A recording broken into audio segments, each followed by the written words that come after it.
Hola, mi querido amigo, buscador de verdades ocultas y de historias que te arrebatan el aliento. Hoy, permíteme llevarte por los intrincados senderos de una trama donde la amistad más pura fue destrozada por la envidia, donde la inocencia fue acusada con saña, y donde las cámaras, silenciosas testigos del drama, no solo desvelaron la identidad del verdadero ladrón de la reliquia ancestral de Elara, sino que destrozaron su corazón al revelar el rostro traicionero de quien llamaba mejor amiga. Elara Rosales se movía entre los estantes de su pequeña tienda, el rincón de la memoria, con la gracia inherente a quien ama cada objeto que la rodea. Sus manos, finas y alargadas, no solo eran hábiles para restaurar la pátina de un viejo jarrón de porcelana o para pulir la plata ennegrecida de un camafeo olvidado. Eran manos que contaban historias, manos que habían aprendido el lenguaje silencioso del tiempo. Su vestimenta era siempre sencilla, una blusa de lino que había remendado en varias ocasiones y una falda que ya conocía las siluetas de su cuerpo de memoria. El cabello oscuro, siempre recogido en una trenza práctica que caía sobre un hombro, dejaba al descubierto un rostro delicado, enmarcado por unas gafas que a veces se resbalaban por su nariz, revelando el rastro de cansancio bajo sus ojos, un cansancio que no era solo físico, sino que provenía de la constante lucha por mantener a flote su negocio y, más importante aún, por el cuidado de su abuela enferma. La tienda, aunque pequeña y a menudo polvorienta, era su santuario, un refugio donde el tiempo parecía ralentizarse y los ecos del pasado susurraban consuelo. Los muebles antiguos, las lámparas de araña que colgaban del techo bajo y el aroma a madera vieja y barniz eran su mundo. Su existencia era una danza perpetua en la cuerda floja. Cada factura, cada medicamento para su abuela, era un nudo en su estómago. Los clientes adinerados que entraban a El Rincón de la Memoria solían mirarla por encima del hombro, sus ojos deslizándose por sus modestas prendas antes de posarse, con una condescendencia apenas velada, en las piezas de arte que ella, con tanto amor y conocimiento, había curado. «Ah, la niña de las reliquias», masculló una vez una dama con un abrigo de piel que valía más que toda la tienda, mientras regateaba el precio de una figurilla de jade con una agresividad innecesaria. Elara sintió un escalofrío de humillación. Su garganta se cerró, y sus manos, que sostenían delicadamente la figurilla, temblaron un instante. Tuvo que forzar una sonrisa, pero por dentro, una punzada de dolor le recordó su posición en el mundo. Las miradas, los comentarios despectivos, la invisibilidad a la que la sometían, eran un veneno lento que, gota a gota, amenazaba con corroer su espíritu. Pero detrás de esa fachada de fragilidad y precariedad, Elara Rosales era una fuerza de la naturaleza, un verdadero prodigio. Poseía un conocimiento enciclopédico sobre antigüedades, historia del arte y restauración que muy pocos en el país podían igualar. Desde niña, su abuelo, un restaurador brillante que había caído en desgracia por culpa de una acusación falsa, le había transmitido no solo su pasión por los objetos antiguos, sino también el arte de observarlos, de sentir su energía, de descifrar sus secretos. Elara tenía una memoria fotográfica asombrosa. Podía recordar cada detalle de una pieza, desde la técnica de un esmaltado hasta la época exacta de su fabricación, con solo una mirada. Su intuición para la autenticidad de los objetos era casi sobrenatural. Podía distinguir una falsificación con una certeza que a menudo asombraba a los expertos. Esta habilidad, este tesoro oculto, era su verdadera riqueza, una riqueza que el mundo, ensimismado en el brillo del oro y la superficialidad de las apariencias, no podía ver ni apreciar.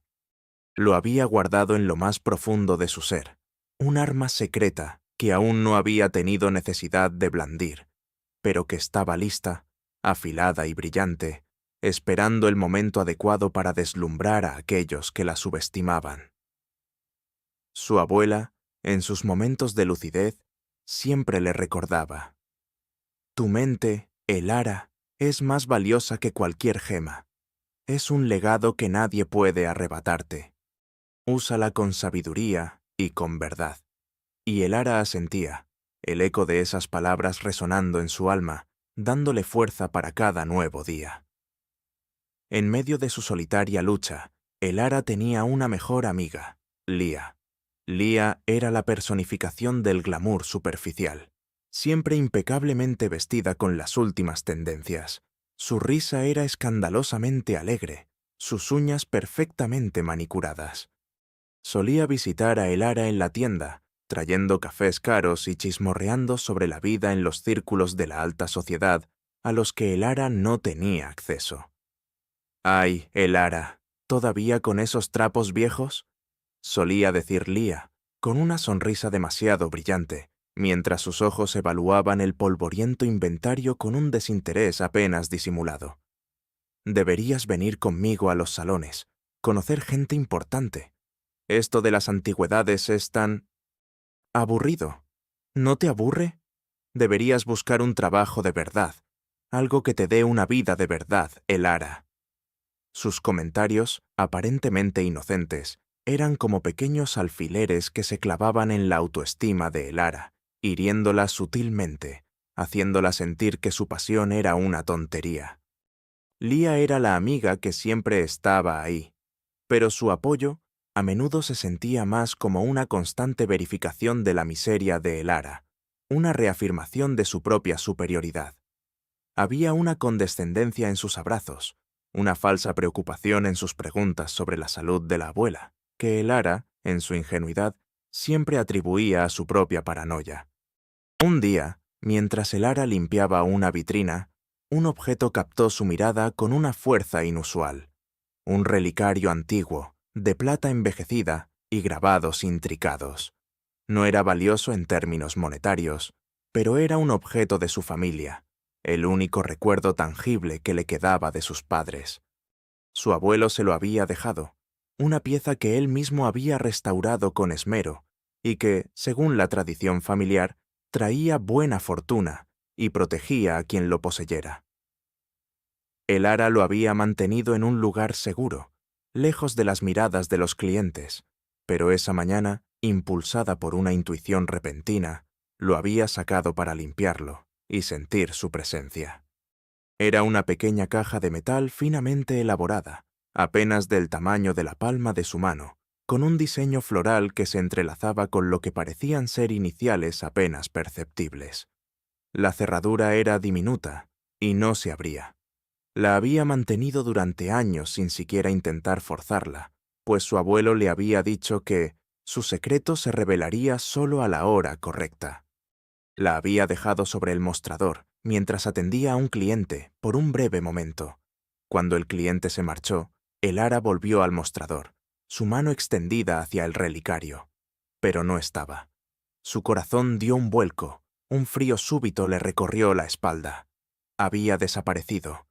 Un pánico visceral la invadió. Buscó por todas partes, sus manos temblorosas revolviendo papeles, moviendo objetos, con una desesperación creciente. No había rastro. El relicario no era solo un objeto, era su conexión con su pasado, con su familia, con su abuelo. Era un símbolo de esperanza, y ahora se había desvanecido. En medio de su desesperación, se escuchó un golpe en la puerta. Era la policía. La habían llamado, una denuncia anónima, sobre el robo de una antigüedad de gran valor de su tienda. Y curiosamente, ella era la principal sospechosa. Su sangre se heló. «No, no puede ser», susurró, su voz apenas un hilo. ¿Quién haría algo así? Su mente era un torbellino de incredulidad y terror. El mundo se le venía encima. «¿Quién me acusa? ¿Quién pudo haber...?» No había forzado la entrada.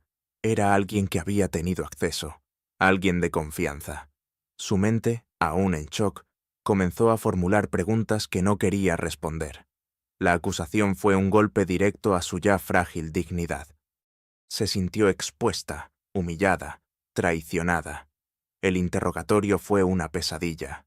sentada en una silla de madera incómoda en la estación de policía, las luces fluorescentes brillando cruelmente sobre ella, Elara sintió que cada palabra que decía se retorcía en su contra.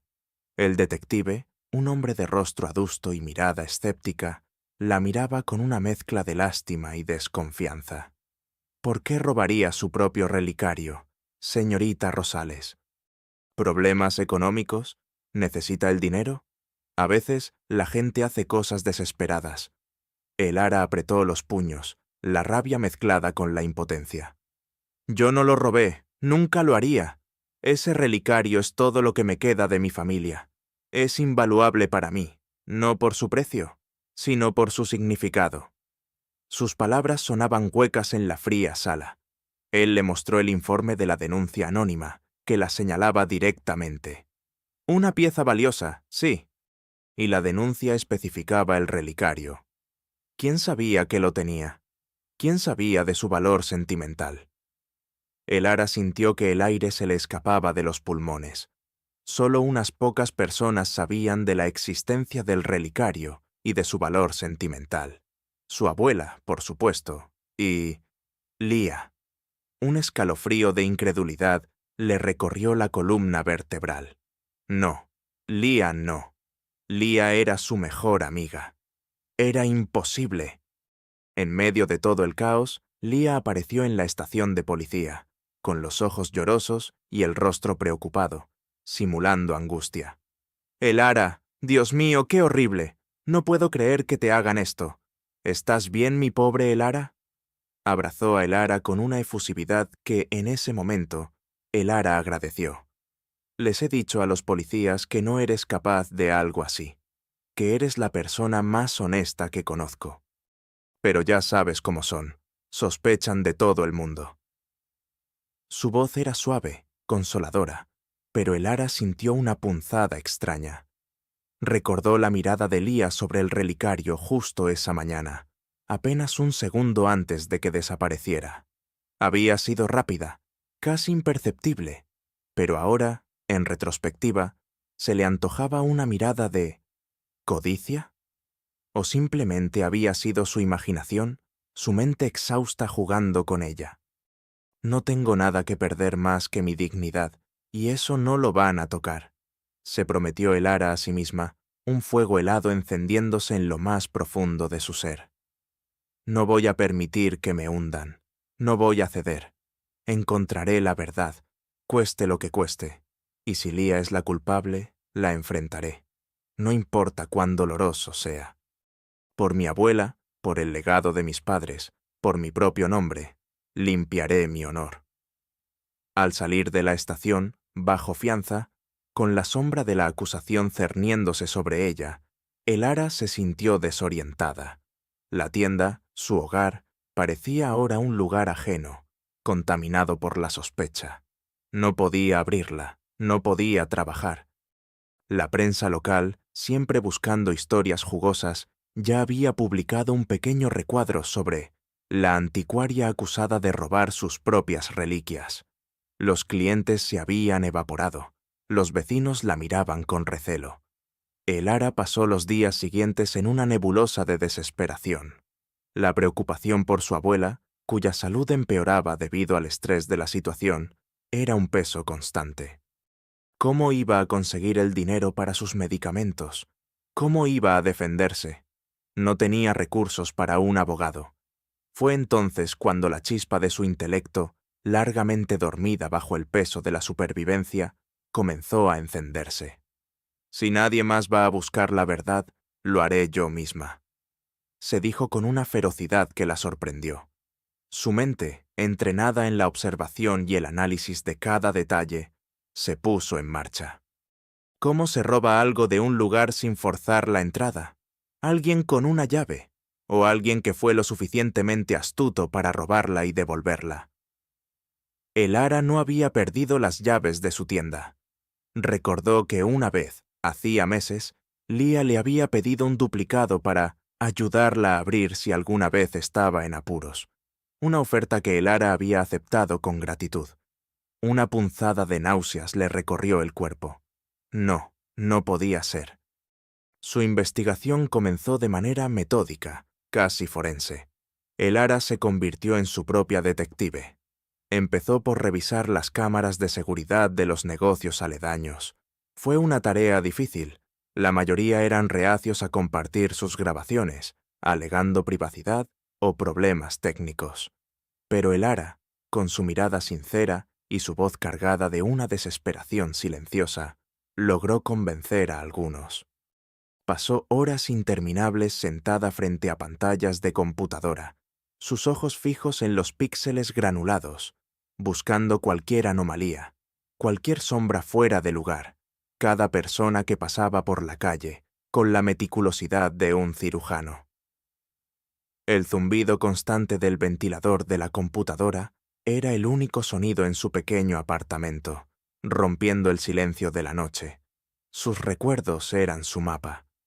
Reconstruyó cada segundo de aquel día fatídico, desde el momento en que se despertó hasta el instante en que descubrió la desaparición del relicario. Cada cliente que entró, cada conversación, cada movimiento.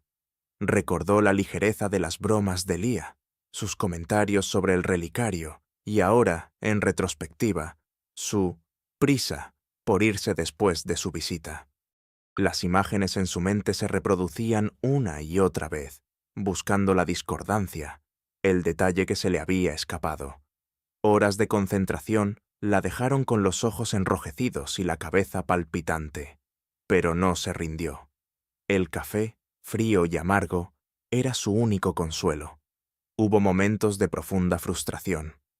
Una tarde, después de revisar una cámara de seguridad en la calle principal por 10ª vez, sin encontrar nada concluyente, Elara se sintió abatida. No puedo seguir así. No encuentro nada. Es como si se lo hubiera tragado la tierra, pensó, las lágrimas nublándole la vista. Sus hombros se desplomaron. La imagen de su abuela, con su rostro demacrado, apareció en su mente. No, no puedo flaquear, se dijo. Si me rindo ahora, ellos ganan. Y no es solo mi nombre lo que está en juego, es la verdad, es la justicia. El relicario es mío, la justicia es mía. Y si ella lo hizo, entonces la expondré. No importa cuán doloroso sea. La verdad, Elara. La verdad es tu única arma. Su monólogo interno era un diálogo constante entre la desesperación y una determinación férrea, entre la duda y la convicción. Su primer aliado inesperado llegó en la forma de Mateo Vargas, un detective privado retirado que regentaba una pequeña librería de segunda mano justo al lado de su tienda. Mateo era un hombre de unos 60 años, con un rostro curtido por la experiencia y una mirada penetrante, aunque a menudo ensombrecida por el cinismo. Había conocido al abuelo de Elara, y a pesar de su reputación de gruñón, sentía un respeto silencioso por la integridad del viejo restaurador.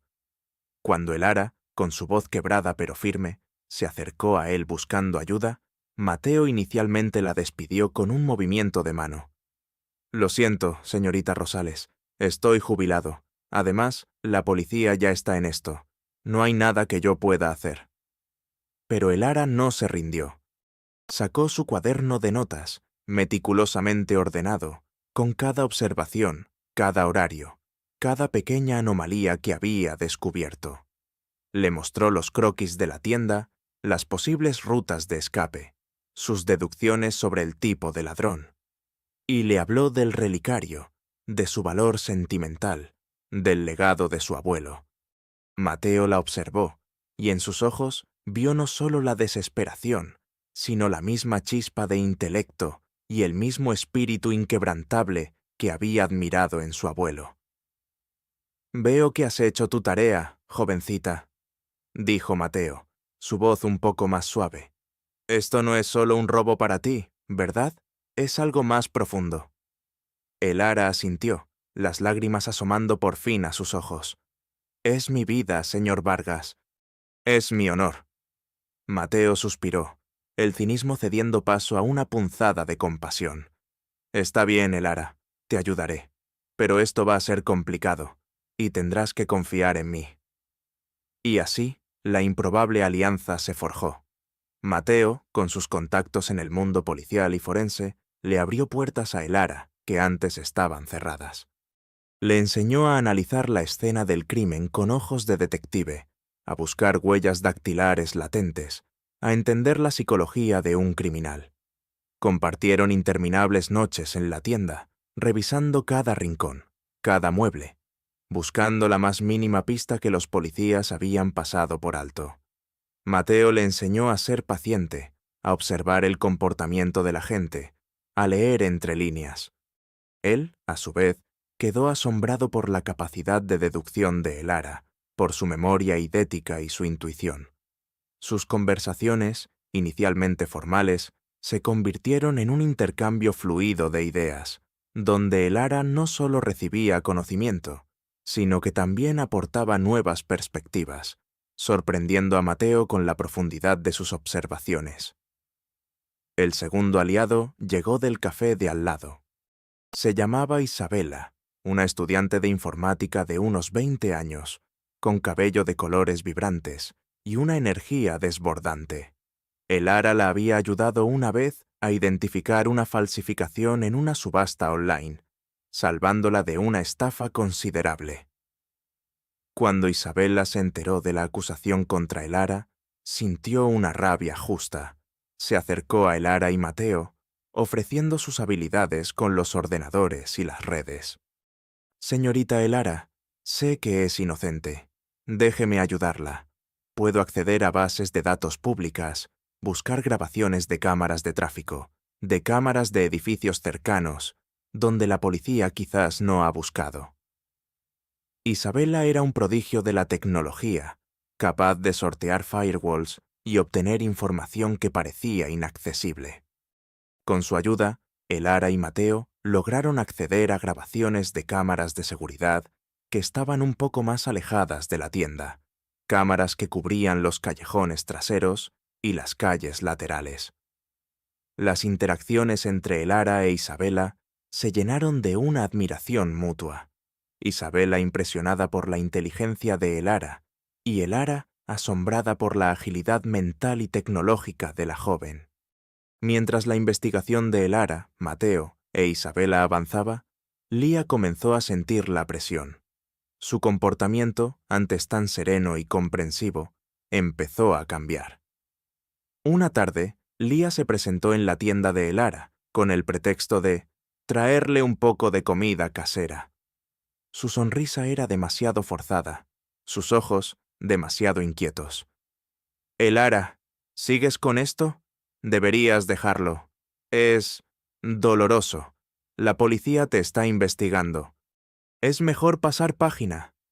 ¿Qué tal si te presto algo de dinero para que pagues la fianza? Olvida esto».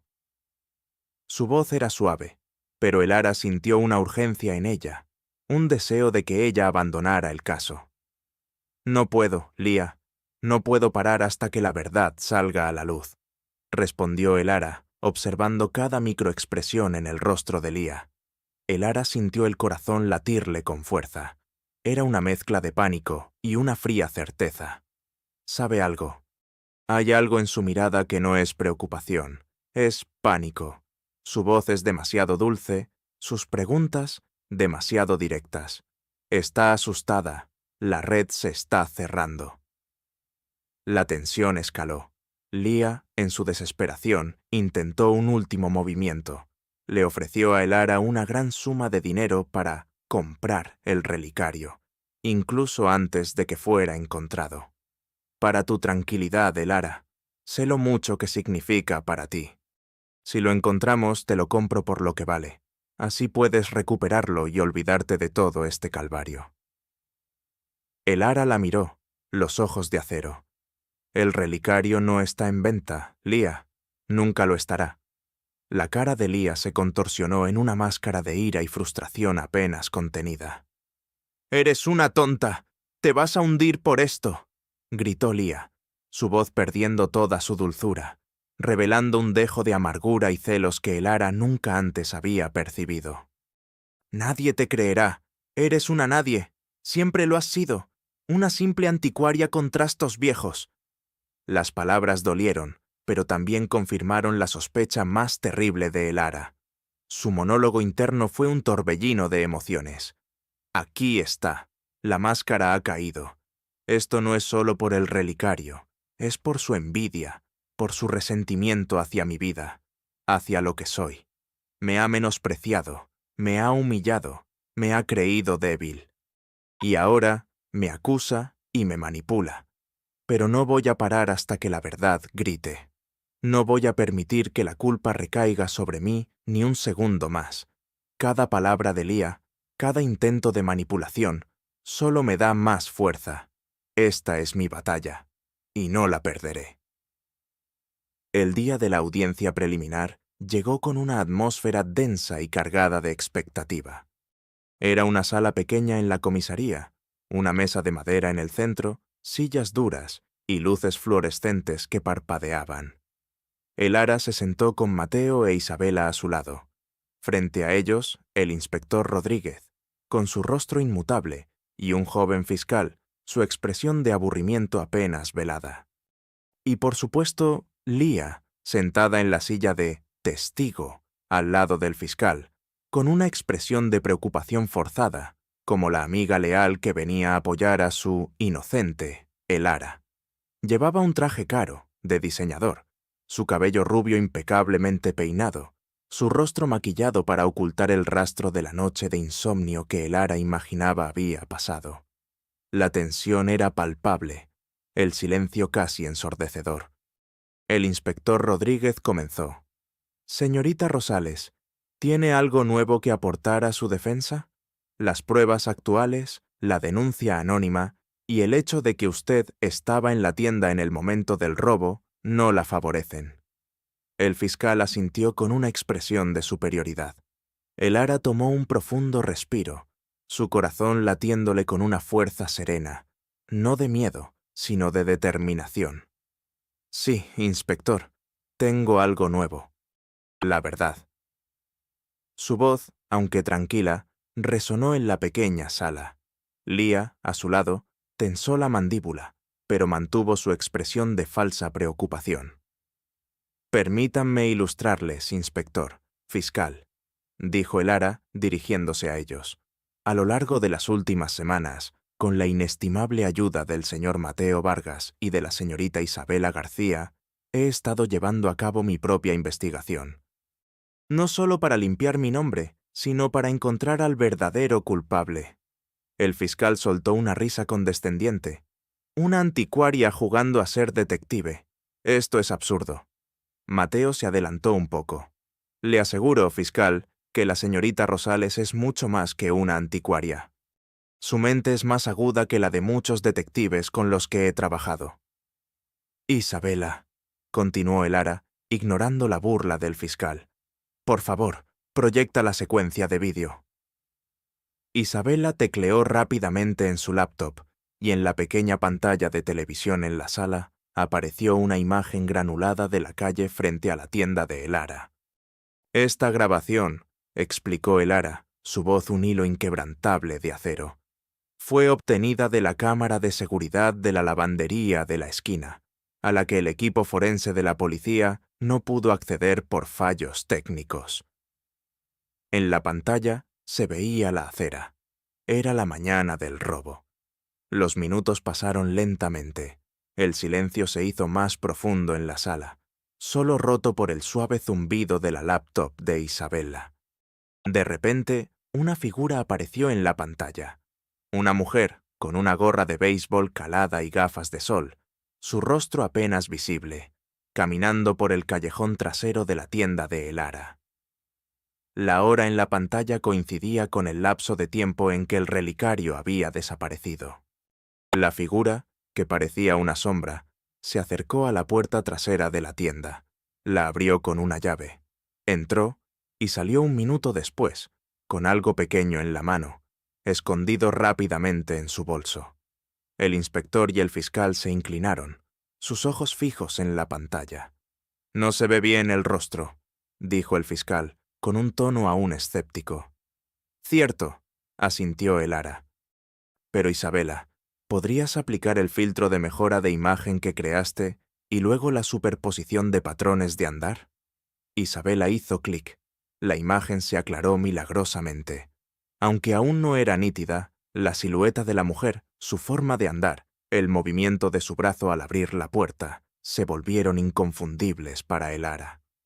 Y luego, Isabela superpuso una imagen que había obtenido de las redes sociales de Lía. Un video de ella caminando, riendo, sus gestos idénticos, su forma de sostener el bolso exactamente igual. La gorra y las gafas apenas ocultaban su silueta inconfundible. Las prendas que llevaba, aunque discretas, eran las mismas que Lía había usado en fotos publicadas horas después del robo, en un evento al que había asistido. El inspector Rodríguez se quedó sin aliento. El fiscal parpadeó, incrédulo. Pero el verdadero shock llegó cuando Lía, sentada al lado, vio las imágenes. Su rostro, antes tan sereno, se contrajo en una mueca de horror puro. Sus ojos, antes llenos de falsa preocupación, se abrieron de par en par, inyectados en sangre. Su piel, impecablemente maquillada, palideció hasta volverse un color ceniciento. «¡No! Esto es un montaje, una falsificación. Ella me está incriminando, está obsesionada, es una loca», gritó Lía, su voz estridente, rompiéndose en histeria, su perfecta compostura hecha añicos. Se levantó bruscamente, la silla cayó con un estruendo y señaló a Elara con un dedo tembloroso, mientras el sudor frío le corría por las sienes. Intentó abalanzarse sobre Elara, pero Mateo la detuvo con un movimiento rápido. «No es un montaje, Lía», dijo Elara, su voz firme, casi gélida. «Es la verdad que intentaste esconder. También tenemos esto». Y con un último movimiento en la tableta, Isabela mostró una foto ampliada de una pequeña mancha de pintura en el zapato de la figura en el video. Una mancha que Elara había reconocido como de un tipo de pintura al óleo muy específico, que solo se vendía en una tienda de arte en el centro, y que Lía había usado la semana anterior en una de sus clases de pintura abstracta, de la que tanto se jactaba. La evidencia era abrumadora. Lía no pudo más. Cayó de rodillas, sollozando. Su cuerpo temblaba incontrolablemente. La mentira se había desmoronado. El cambio de poder en la sala fue instantáneo, palpable. Elara, la acusada, la humillada, se convirtió en la vindicadora.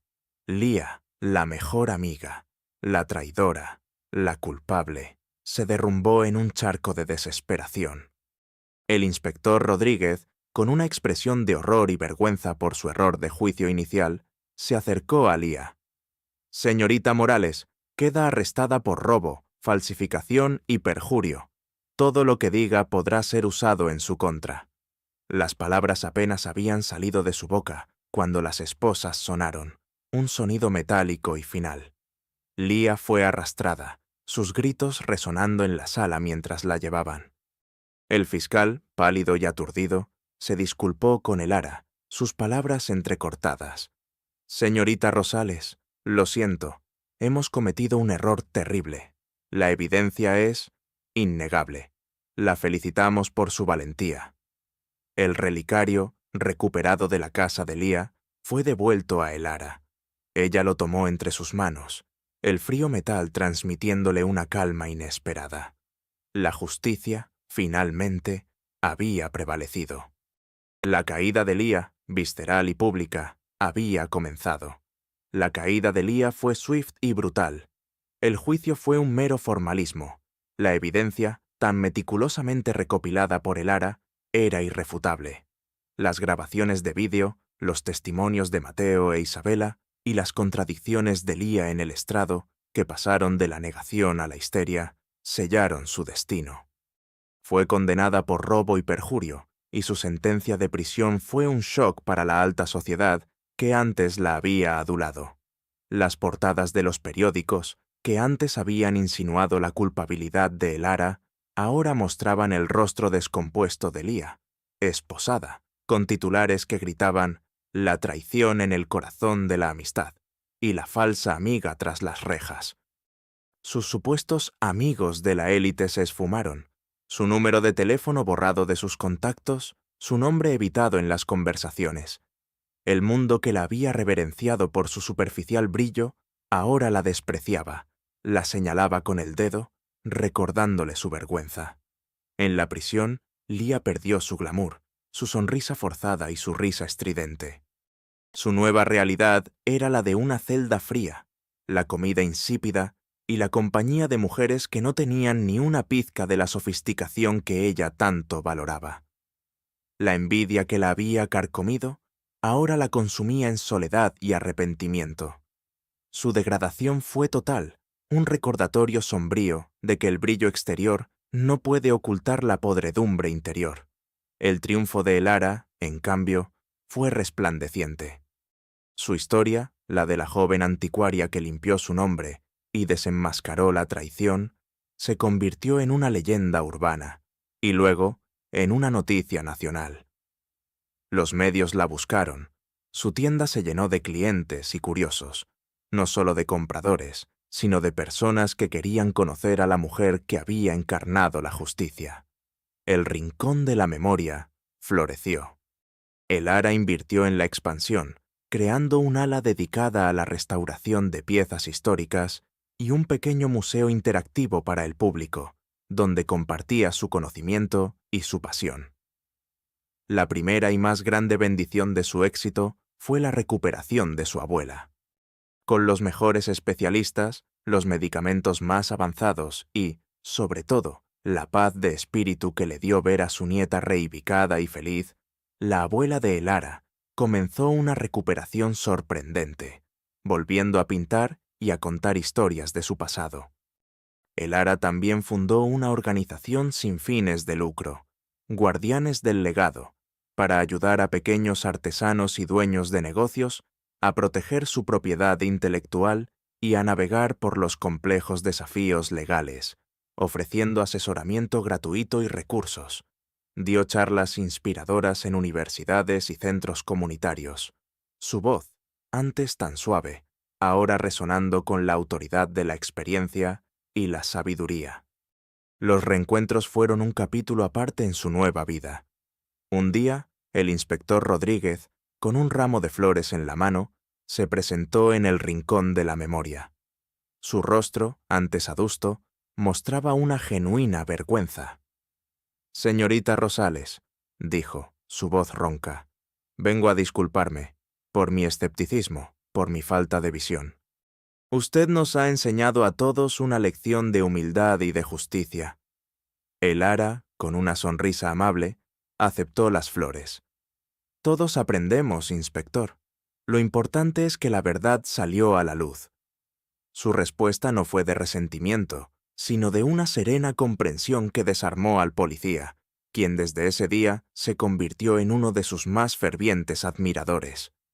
Los antiguos clientes que la habían abandonado ahora regresaban, algunos con la mirada avergonzada, otros con una admiración sincera, buscando su expertise, dispuestos a pagar cualquier precio por su conocimiento inigualable.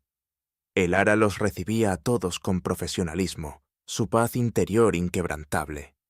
El relicario, ahora pulido y brillante, presidía su escritorio, un recordatorio constante de la oscuridad de la que había emergido y de la luz que ahora irradiaba su vida.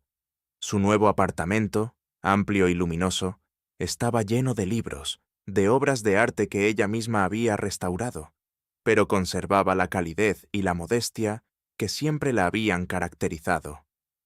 Era un hogar, no un simple lugar de ostentación. Y así, mi querido amigo, la historia de Elara Rosales se alza como un monumento a la resiliencia del espíritu humano, a la inquebrantable búsqueda de la verdad y a la indomable fuerza de la dignidad. Nos recuerda que las apariencias son solo velos y que la verdadera riqueza no reside en las posesiones o el estatus social, sino en la integridad del carácter, en la lealtad sincera y en la valentía de defender lo que es justo, incluso cuando el mundo entero te da la espalda. Porque, ¿sabes? La honestidad, al igual que una reliquia ancestral bien restaurada, solo brilla más con el paso del tiempo dejando una huella imperecedera, una lección que se susurra de generación en generación, una sinfonía de triunfo que resuena en lo más profundo del alma. La historia de Elara no terminó ese día, solo fue el comienzo de un legado, una inspiración para todos aquellos que creyeron que la justicia era solo una fantasía. Su nombre se convirtió en sinónimo de verdad, y su tienda, el Rincón de la Memoria, en un faro para los corazones honestos y los espíritus valientes.